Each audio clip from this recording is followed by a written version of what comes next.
Mitchell Starc wife Alyssa Healy played a mesmerising knock of 170 runs as Australia posted 356 fifths in 50 overs after batting first against England in final. The Women's World Cup final is being currently played between Australia and England at the Hagley Oval in Christchurch.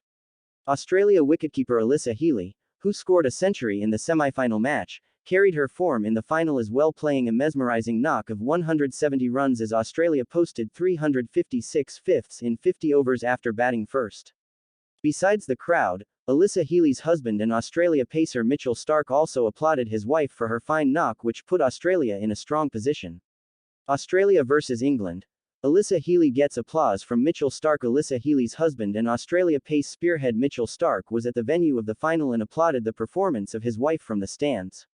Starc was also spotted clapping for Healy as she played a majestic knock to reach the three-figure mark. Starc, who was last seen during Australia's 1-0 Test series triumph over Pakistan last month, landed in New Zealand to support his wife and wicketkeeper batter Alyssa Healy, who has been outstanding in the tournament. This is not the first time that Starc has been seen cheering his wife from the stands. The pacer even pulled out midway through Australia's 2020 ODI series against South Africa to support his wife in the Women's T20 World Cup final.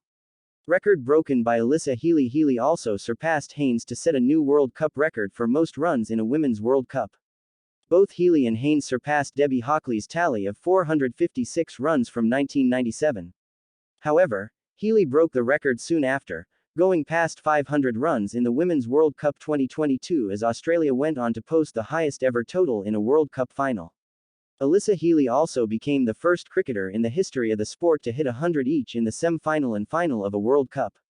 After hammering a 107-ball 129 against West Indies in the semi-final, Healy brought up her 100 in as many balls after a 160-run opening stand with Rachel Haynes, who got out for 68. After England captain Heather Knight asked Australia to bat, the decision was proved wrong, with Rachel Haynes and Healy adding 160 runs for the first wicket.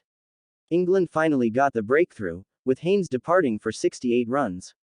Beth Mooney then joined Alyssa Healy at the crease and completed her half-century before getting out on 62 runs.